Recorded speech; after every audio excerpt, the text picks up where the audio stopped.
Salut tout le monde, comment allez-vous? Moi ça va plutôt bien. Aujourd'hui on se retrouve pour l'actu rap. C'est parti.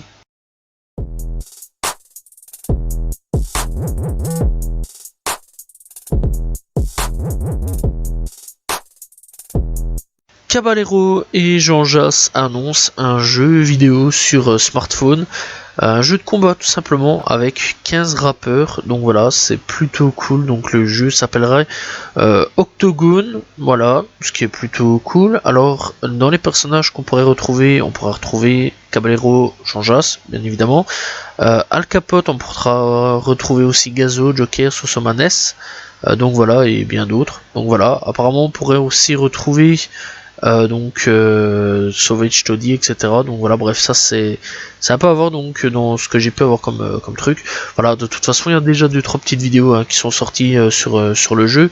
Donc voilà, il y a IF Inzerp qui ont donc sur leur Instagram qui ont posté une vidéo, donc tout simplement un thriller pour montrer des vidéos sur le jeu. Bref, on attend ça, voir un petit peu ce que ça va pouvoir donner, ce futur jeu Octogone, bientôt disponible sur votre téléphone. Us l'Enfoiré au cœur d'une grosse polémique. Alors qu'est-ce qui se passe pour que Us l'Enfoiré soit au cœur d'une grosse polémique? Eh bien c'est simple, Us l'Enfoiré va tout simplement en Israël, donc se produire le 11 mai en Israël, à Tel Aviv, mais l'annonce de ce concert, eh bien, fait de gros débats, puisque le rappeur s'est attiré les foudres d'une partie de son public, et l'Union algérienne demande la déchéance de sa nationalité. Donc voilà, donc clairement, bon, on va pas se mentir que Us est un peu dans la merde en ce moment. Voilà. Alors, est-ce qu'il va finalement se rendre ou non à Tel Aviv? Telle est la question.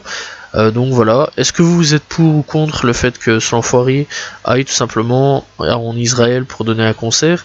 Donc voilà, dites-le moi dans les commentaires. Niro pourrait lancer une marque de vêtements avec des produits imaginés par son fils. Ouais, voilà, donc ça peut être cool. Voilà, on a hâte de voir un petit peu ce que ça va donner. Donc, eh bien, il va créer une marque de vêtements. Donc voilà, et donc il dit, je veux lui donner l'amour de l'entrepreneuriat et de l'entraide dès son plus jeune âge. Voilà, donc clairement, ça va être plutôt cool. J'ai hâte de voir un petit peu ce que ça va donner.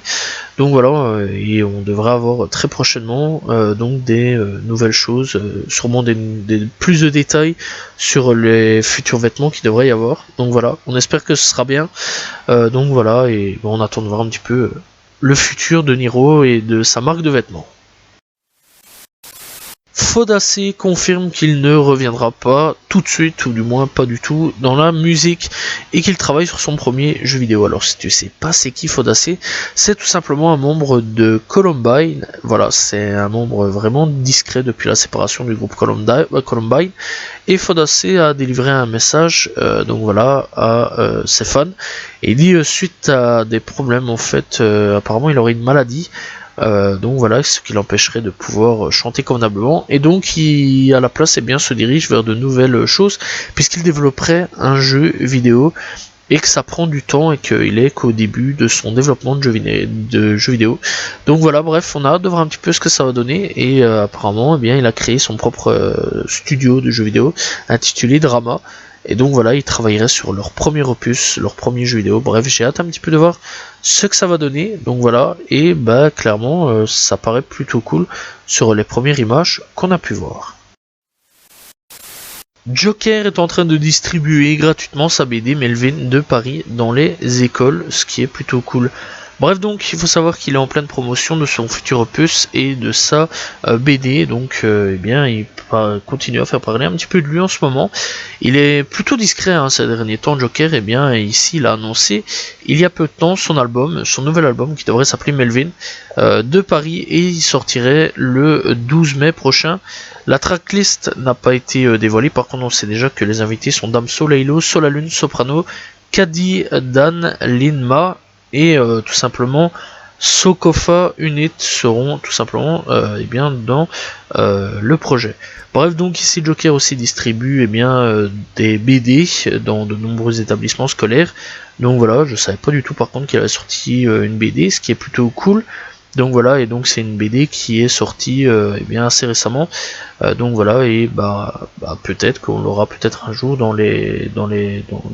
simplement en magasin ou autre, ou en librairie. Bref, donc voilà, et ben clairement, eh bien Joker se lance dans la BD et très prochainement, eh bien son album va arriver.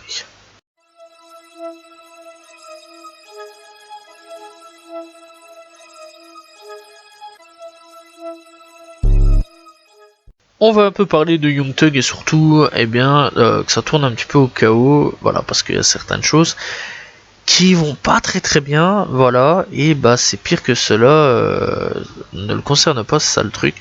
Bref, donc, Young Thug, eh bien, on a quand même eu des petits trucs, donc voilà, il y a une dinguerie qui perturbe le bon déroulement de l'audience. Ainsi, récemment, un des accusés a conduit hors du tribunal car il aurait eu de la weed dans ses poches, tandis qu'un des avocats de la défense a été inculpé pour plusieurs délits, comme celui d'agression et de trafic, alors qu'il portait un sac entier rempli de pilules à l'origine douteuse. Tout ça a entraîné un énorme chaos, même Thugger a paru surpris de cette situation, comme on peut le voir donc dans une vidéo. Donc voilà, bref, et clairement ça peut partir un peu mal. Donc voilà, il y a aussi un avocat qui a dit des trucs un petit peu aussi chelous. Donc voilà, et il y a aussi donc un membre donc de YSL aussi qui a un petit peu fait des dingueries au tribunal. Il a été écarté et ici il a quand même pu aussi avoir donc sa caution, puisqu'il faut savoir aussi que pour certains membres ou tous les membres de YSL avoir un petit peu donc voilà, et bien ils peuvent avoir leur caution. Donc Young Thug pourrait sortir très prochainement en attente de son procès officiel. Donc voilà, et il y a déjà eu certains membres de YSL qui ont déjà pu avoir leur caution. Donc voilà, on espère que eh bien Young Thug va pouvoir avoir une caution et sortir pour nous sortir l'album qui devait sortir eh bien l'année passée. On va parler un petit peu de Frank Ocean, puisque son concert à Coachella vire clairement à la catastrophe et c'est pas tip top. Bref, donc il faut savoir qu'il s'est blessé à la cheville, donc il y a quelques jours avant, en vélo, et donc le rappeur a quand même fait son show, mais on va pas se mentir que ça n'a pas très bien passé, puisqu'il est arrivé tout simplement 1 heure en retard. Frank Ocean n'a quasiment pas bougé sur scène, donc voilà, et se contentant de reprendre certains de ses morceaux les plus connus. Une source du festival indique ainsi à TMZ que tout porte à croire qu'il n'avait pas envie d'être là, mais qu'il n'avait pas le choix. Sur les réseaux sociaux, de nombreux festivaliers n'ont pas manqué de se plaindre de la performance de l'artiste. Donc voilà, et tout ce qu'on peut savoir, c'est qu'apparemment il va y avoir donc un nouvel album, voilà, et il y a eu des propos qui ont été dits, et donc il a déclaré: ma présence ici n'est pas liée à un nouvel album, mais ça ne veut pas dire qu'il n'y en a pas un de nouvel album. Donc voilà, on devra avoir un nouvel album donc très prochainement de Frank Ocean. Et c'est vrai quand même que pas mal de gens ont été déçus de sa performance, voilà, et c'est vrai que ça a fait pas mal de débats sur les réseaux. À 23 ans, NBA Youngboy est papa pour la 11e fois, donc voilà, bref, félicitations à lui. Alors c'est vrai qu'il y a eu pas mal de débats sur les réseaux sociaux, voilà, et beaucoup de gens ont commencé un peu à se moquer de lui sur le fait que maintenant il pouvait faire une équipe de foot. Bref, donc clairement, mes félicitations à NBA Youngboy, hein, voilà, rien d'autre à dire à ce niveau-là. Et voilà, hein, c'est vrai qu'il y en a quand même beaucoup, et c'est vrai quand même que les gens m'ont quand même bien fait rire. En tout cas, n'hésitez pas à aller checker dans les réseaux sociaux, parce que ce serait quand même que les gens ont été déterminés à lancer pas mal de blagues sur NBA Youngboy avec le fait d'une équipe de foot qui commence à composer. Tory Lanez clame toujours son innocence et donc continue de le clamer. Bref, on rappelle que fin 2022, Tory a été reconnu coupable d'avoir ouvert le feu sur Megan Thee Stallion, qui était alors son ami ou sa petite amie, bref on sait pas trop encore, lors d'une dispute à la fin d'une soirée, et maintenant il y a maintenant 2 ans. La fusillade avait eu lieu quasiment en pleine rue, mais les circonstances qui entouraient le drame demeurent floues malgré l'absence d'ADN de Tory sur l'arme du crime. Elle était apparemment sa propriété, et ça aurait été suffisant pour le tribunal pour le condamner.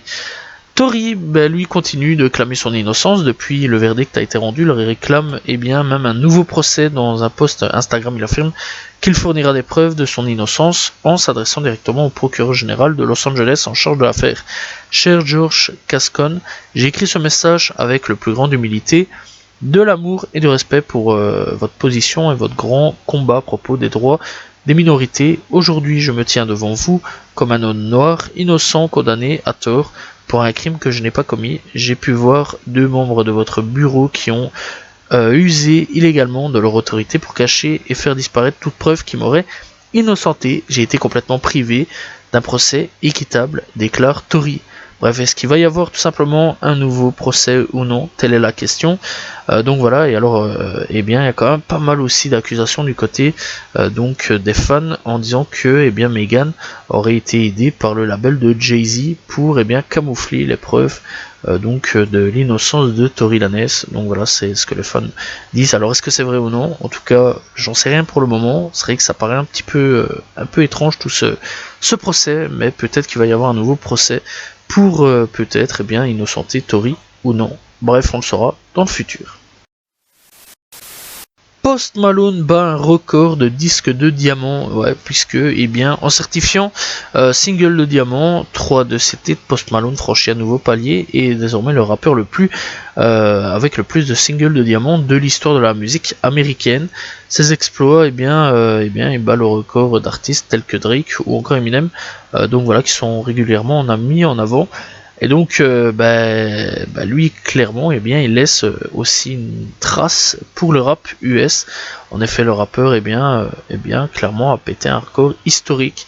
C'est plutôt cool, hein. Voilà, c'est plutôt cool. On espère clairement que ça va continuer comme ça. Donc voilà. Alors maintenant, apparemment, on aurait tout simplement Whitey Version, Circle, Congratulations, Psycho, I Full Apart et Rockstar. Donc voilà, et clairement c'est l'artiste avec le plus de morceaux certifiés diamant dans l'histoire de la musique à l'heure actuelle.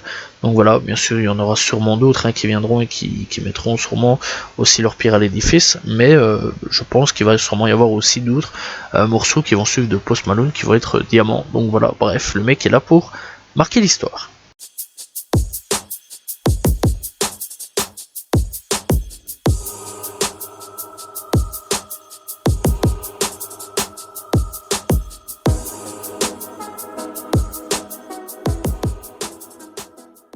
Coup de cœur de cette semaine, on commence tout simplement avec Meryl qui a sorti Coca-Cola Mentos, ça fait plaisir de la réentendre. On a Post Malone qui a sorti Chemical, vraiment très bon retour de Post Malone. Nelly Choppa avec Fabio Foreign pour Dope, vraiment bien kiffé. Hot Boy et Polo G sur What the Fuck Remix. On note simplement PGF Nuke avec The Next.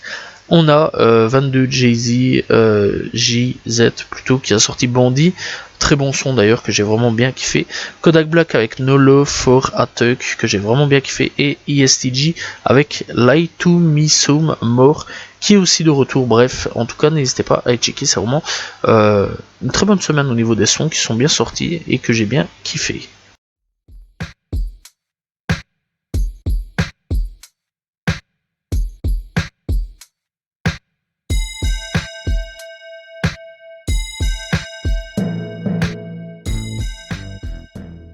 Découverte du jour, on va parler tout simplement de Aim Ucho, avec lequel j'ai découvert avec tout simplement le titre Ialios. Hiatus plutôt, excusez-moi. Donc voilà, bref. Donc il a déjà 4 projets à son actif. On a tout simplement Utopia, on a Uncholini, The One Hasty, DNA, et alors le dernier qui s'appelle Chasing Euphoria. Bref, il a aussi quelques clips à son actif. Donc voilà, tel que Tranquility, voilà encore une fois, Hiatus.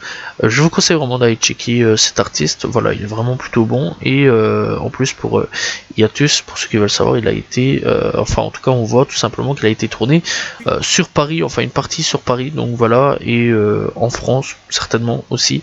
Bref, en tout cas, n'hésitez pas à aller checker tout simplement et aller découvrir donc Aim Ucho, disponible sur toutes les plateformes de streaming.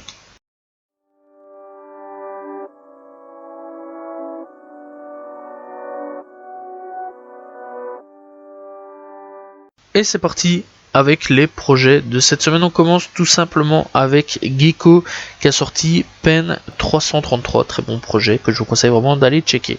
Ness qui a sorti Ça va aller, on a Grege qui a sorti Takeaway EP, d'ailleurs je vous conseille vraiment d'aller écouter Grege, très bon artiste. Sous The Kid qui a sorti Deuxième Chance, on a Le Risque qui a sorti CPPR. On a 2TH qui a sorti Union. On a Skifrey qui a sorti SQRRT volume 1. Donc voilà, bref, on a Wood qui a sorti dans mon Wood. On a tout simplement LPEE qui a sorti plus 33. D'ailleurs, je vous conseille vraiment d'aller checker aussi cet artiste là. On a Eldon qui a sorti Francon Mafia. On a Yonidas qui a sorti Tréfond. On a Dasson qui a sorti Madara. Et pour le dernier, eh bien c'est tout, puisque eh bien il n'y a plus rien pour le rap FR. Bref, donc pour le rap US, on a NBA Youngboy qui fait son retour tout simplement avec Don't Try This at Home. On a eh bien tout simplement Sweet Beats qui a sorti Hip Hop 50 volume 2. On a Zombie Joe's qui a sorti Love Whiteout Condition. On a tout simplement Lloyd Banks qui a sorti The Curse of the Inevitable 3 Piece of My Pain. On a tout simplement eh bien Redvi qui a sorti Playing Fire. On a Alpha Mist qui a sorti Variable. On a tout simplement T-Fontaine qui a sorti Black Trail Trucks Life. On a tout simplement eh bien donc Domogenesis et The Alchemist qui a sorti No Idols. On a Sweet Beach, déjà dit, excusez-moi. On a donc eh bien Zeph France qui a sorti Enjoy the Swans. On a Gaub Nandes qui a sorti Pagea. Et donc on a tout simplement Ian Dior qui a sorti Leave Me Where You Found Me. Je l'ai écouté d'ailleurs, très bon projet. Et donc on a tout simplement Nourished by Time qui a sorti Erotic Probiotic 2. Et pour le dernier on a Saint Paul et The Broken Bone qui a sorti Angel in the Science Fiction. Voilà, c'était les projets pour cette semaine. Voilà, c'est la fin de l'Actu Rap, j'espère que vous l'avez apprécié. N'hésitez pas à vous abonner, liker, commenter, partager. On se retrouve demain pour une nouvelle vidéo. La semaine prochaine pour un nouvel Actu Rap. Salut tout le monde, ciao ciao.